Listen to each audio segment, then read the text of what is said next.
Y hasta ahora sí tenemos que ir con nuestro siguiente invitado. Nos acompaña a esta hora Sebastián Senegas, responsable para Iberia y Latam de Edmond de Rothschild Asset Management. Sebastián, muy buenos días. ¿Qué tal? Muy buenos días.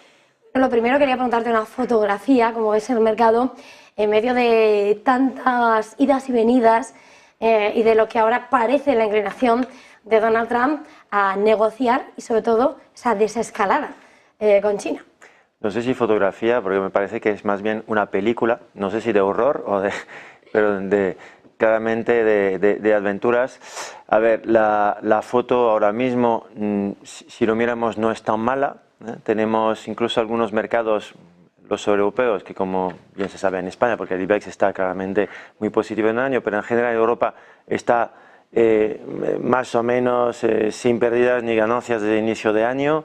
Es verdad que tenemos la bolsa americana que sí está perdiendo mucho más, pero eso viene de antes del anuncio de las tarifas, de los aranceles por parte de Trump. Y es verdad que desde ya algunas semanas, desde básicamente el 9 de abril, que ha anunciado bueno, pues se suspendía durante 90 días los aranceles, pero los mercados se han calmado, han subido.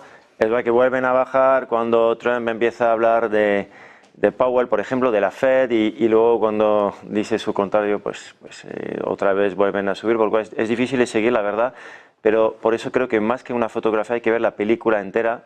Y bueno, pues al final tenemos mercados con mucha volatilidad, va a haber más seguro, porque ya se ve que Trump no va a dejar de hacer comentarios, pero en fin, los mercados de renta variable se han estabilizado con subidas importantes y bajadas importantes según qué día, por lo cual cuidado, hay que ser paciente y hay que mantener el temple claramente.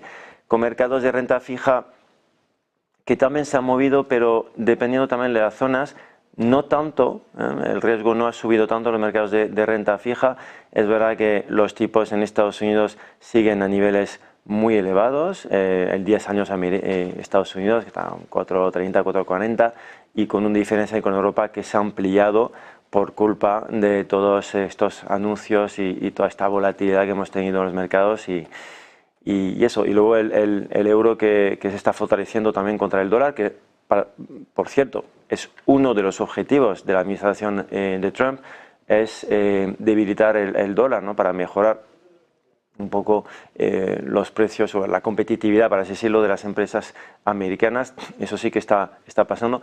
Pero lo que más ha preocupado, yo creo, la administración de Trump es lo que ha pasado justamente en el mercado de renta fija, que hemos visto movimientos muy fuertes en tipos en Estados Unidos, porque hemos tenido bondholders de fuera que han empezado a vender bonos americanos, llámense en chinos o japoneses, que es más o menos un cuarto de los bonos americanos están en manos o de chinos o de japoneses.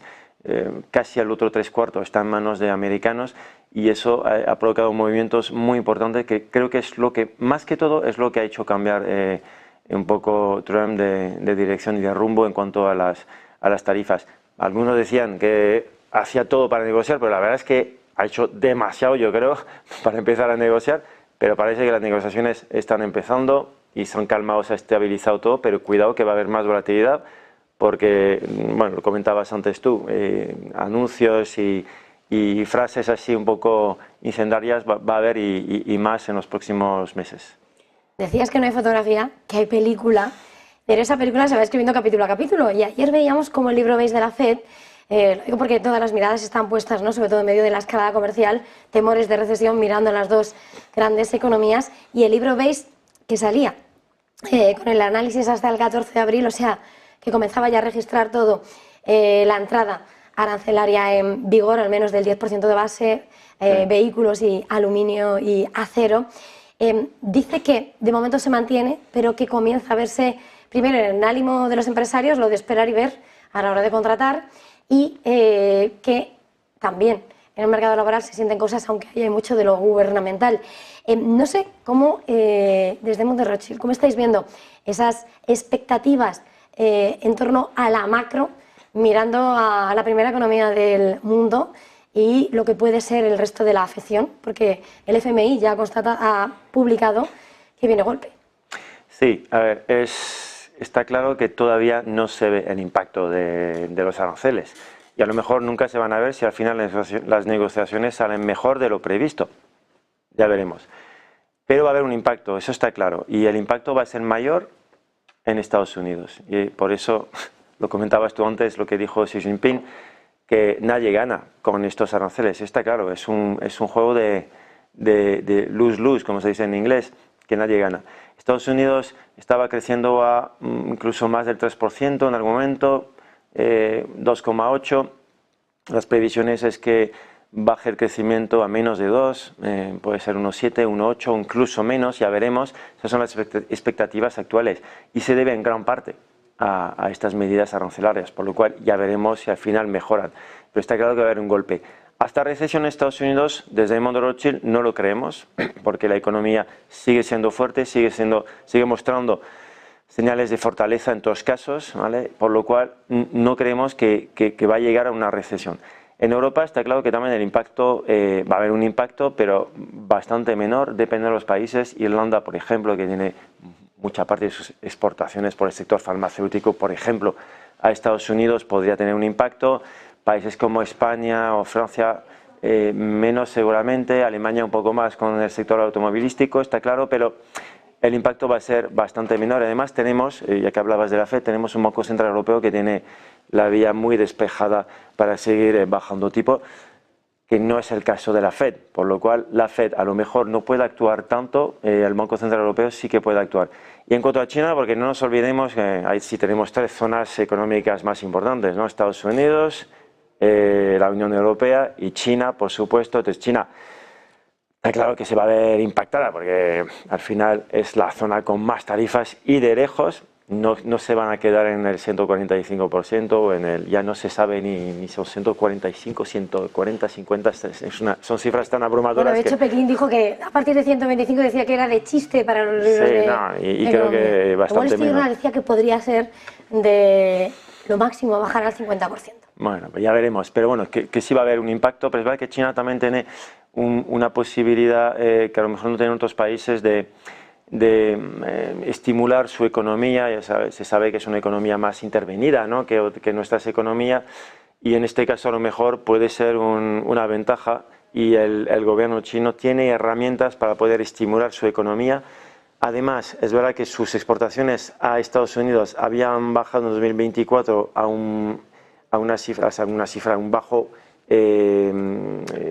pues histórico, o sea, que teníamos creo que menos del 15% de sus exportaciones a Estados Unidos. En fin, al final China también tiene herramientas internas y externas, hacer más negocio con otras zonas geográficas, que también puede jugar con ello. Entonces, ¿va a bajar el crecimiento en China? Sí, pero creemos que se va a mantener en niveles altos. Mirando a China, precisamente, decías, ¿no? Ellos tienen herramientas, sobre todo, pero primero porque es un gobierno que puede decidir mucho más, intervenir para estimular su economía. Pero hoy leíamos en Financial Times que están parando las fábricas y que están mandando a los trabajadores a casa mientras los pedidos se están frenando.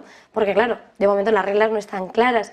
En este escenario, hablamos ahora mismo de esos tres grandes motores económicos que ver por peso, ¿no? La Unión Europea está entre medias, tenemos que negociar, si tenemos pausa veremos a ver en lo que queda, pero tenemos gran parte también de ese comercio y grandes sectores que esperan mucho a ese consumidor chino, a ese consumidor asiático, ese sector del lujo, esas peleas en el sector de la automoción. Viendo sectorialmente, y no sé si partir desde la visión de los sectores en Europa, ¿dónde tenéis los grandes puntos de atención y sobre lo que puede pasar, ¿no? Porque son sectores, hoy veíamos ahora mismo, ¿no? Como después de haber habido mucha fiesta en los últimos días, pero hoy, por ejemplo, el sector del lujo, ahora que se ha suavizado la cosa, es de los que está cayendo. ¿Cómo veis esos sectores? ¿Cuáles destacaríais? Sí, está claro que el consumo, digamos, no básico, se incluye lujo, pero incluye otras cosas, había empezado a sufrir por China ya el año pasado. Empresas como Pernod Ricard, por ejemplo, ha tenido una bajada de su cifra de negocio de creo que de 10-15% casi solo por China, por lo cual ya había empezado a sufrir y van a seguir sufriendo, está claro. Y el sector del lujo, con Louis Vuitton, el VMH, por ejemplo, que va a seguir sufriendo también por la parte de China y por la parte de Estados Unidos, aunque es verdad que el sector del lujo siempre puede producir un poco más, digamos, localmente en Estados Unidos, pero en fin, van a sufrir seguramente, por lo cual habrá que vigilarlo. Pero bueno, repito, yo creo que no va a haber recesión, creemos desde el Mundo Rothschild que no va a haber recesión, por lo cual estos sectores como consumo no básico, repito, van a sufrir, pero creemos que en algún momento se va a estabilizar. El sector energético, por ejemplo, globalmente debería de beneficiarse de las políticas de Trump, más allá de las tarifas. Este sector, por ejemplo, seguramente lo va a hacer bien. Tenemos el sector tecnológico que ha estado sufriendo mucho este año, pero es un buen ejemplo el sector tecnológico porque las grandes han sufrido mucho, las Nvidia, por ejemplo, ha sufrido mucho y está pasando, vamos a llamarlo así, provisiones para casi 5,5 mil millones de dólares, porque bueno, hay como una prohibición, ¿no?, de vender algunos chips a China. Pero luego en el sector tecnológico hay mucho más oportunidades que las grandes y va a haber muchas empresas que las tendencias estructurales de inteligencia artificial, de generación de datos, etc., que van a seguir creciendo seguramente a pesar de todo lo que pasa, todo lo que está pasando y todas las tarifas que se puedan implementar a nivel global. Con esa gran fotografía dentro de la película, Edmund, siempre decimos, ¿no?, el ruido del día a día no tiene que bueno, dejar de tener esa visión que se necesita para una inversión a medio y largo plazo. ¿Cómo, desde Mundo Rothschild, esa estrategia renta fija, renta variable, cómo la definiríais ahora mismo?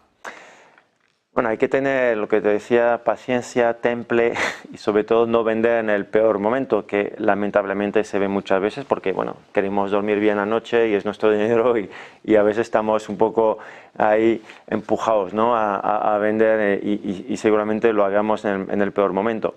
Hay que pensar que este inicio de año ha sido muy malo, sobre todo en Estados Unidos, como comentaba. Creo que el S&P, por ejemplo, ha hecho un mes negativo de más de 5%, que no se había visto desde, o se ha visto muy pocas veces desde 1990.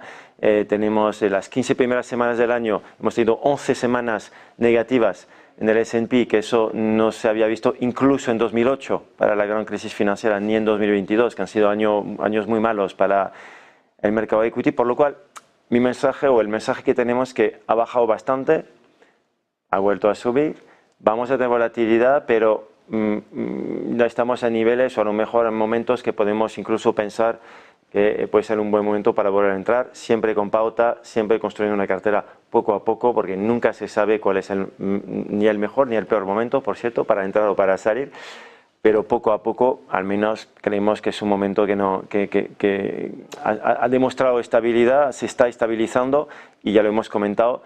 En Estados Unidos ha bajado mucho, incluso desde el inicio de año, por lo cual a lo mejor es un buen momento. Aún así, paciencia, con pauta, repito, en renta fija. Nosotros estamos muy positivos con el crédito todavía. Si no va a haber recesión, que creo que lo he dicho varias veces, el crédito investment grade, por supuesto, pero el crédito también high yield, de menor calidad, pero que con empresas que son muy buenas, realmente de menor calidad, pero siguen siendo de buena calidad.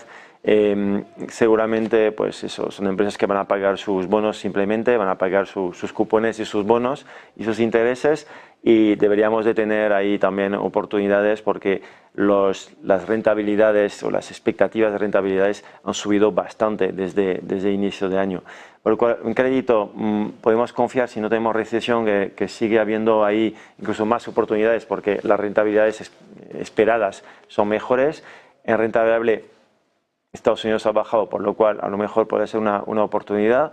Ya veremos Europa y en todos casos creemos que volver a empezar a construir una cartera de renta variable puede tener sentido, pero repito, con mucha pausa. Ahora bien, si uno quiere dormir siempre bien anoche, pues mira, todo en cash ya está, que le vamos a hacer, pero no olvidemos que tenemos tendencias estructurales que es bajadas de tipos, sobre todo en Europa, lo hemos comentado. Entonces el monetario va, sobre todo al corto plazo, casi sin riesgo, va a seguir bajando la rentabilidad y bastante, así que bueno, pues oye, y las tendencias estructurales, perdona, que quería decir también de temáticas como es la tecnológica, de generación de datos, de inteligencia artificial, son tendencias estructurales que no se van a parar por muchas tarifas que imponga Trump o por mucha volatilidad o muchos problemas que tengamos globalmente, incluyendo los de Rusia que comentabas antes.